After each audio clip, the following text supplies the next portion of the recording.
Hello people, Deepan short movie റിവ്യൂയിലേക്ക് എല്ലാവർക്കും എൻ്റെ ഹൃദയം നിറഞ്ഞ സ്വാഗതം. റിവ്യൂയിലേക്ക് പോകാം. 2025 ജനുവരി 17 നെറ്റ്ഫ്ലിക്സ് വഴി നേരിട്ട് റിലീസിനെത്തിയ ഒരു ആക്ഷൻ ത്രില്ലർ സ്പൈ ചിത്രമാണ് ബാക്ക് ഇൻ ആക്ഷൻ. സംവിധാനം ചെയ്തിരിക്കുന്നത് സെത്ത് ഗാർഡനാണ്. സിനിമയുടെ ഒരു പ്രധാന കഥയെന്ന് പറയുന്നത് രണ്ട് വിശ്വസ്തരായ CIA ഏജൻ്റായ എമിലി മാറ്റ് അവരുടെ സ്പൈ കരിയർ അവസാനിപ്പിച്ച് അവരുടെ കുടുംബമായിട്ട് ജീവിക്കണമെന്നാണ് അവർക്ക് ആഗ്രഹമായിട്ടുള്ളത്. ലാസ്റ്റ് അവരുടെ മിഷനായിട്ട് വന്നത് ഒരു കീ ആണ്. ആ കീ ആരുടെ കയ്യിലെങ്കിലും കിട്ടിക്കഴിഞ്ഞാൽ അത് ഡിസ്ട്രക്ഷൻ ചെയ്യാൻ പറ്റുന്നൊരു കീയാണ് ഒരു വേൾഡിനെ മുഴുവനും. ആ കീയെ സംരക്ഷിക്കുകയും വേണം, ഇവർക്കൊരു ഫാമിലിയായിട്ട് ജീവിക്കുകയും വേണം എന്നുള്ള ആഗ്രഹത്താൽ ലാസ്റ്റ് ഒരു പ്ലെയിനിൽ അവർ കയറുകയാണ്.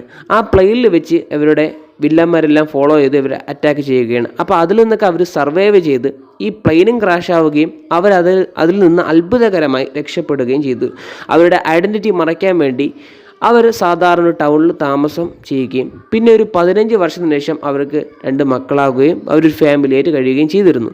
അപ്പോൾ അതിനിടയിലാണ് ഒരു ഇൻസിഡൻറ്റ് അവരുടെ നേർക്ക് വീണ്ടും വരുന്നത്. അതേ കീയുടെ പ്രശ്നം തന്നെയാണ് ഇവരെ വീണ്ടും വേട്ടയാടുന്നത്. അപ്പം അവരുടെ ഫാമിലിയും ആ കീയും സംരക്ഷിക്കുന്ന കഥയൊക്കെയാണ് ഈ സിനിമയുടെ പ്രധാനമായി ചർച്ച ചെയ്ത് പോകുന്നത്.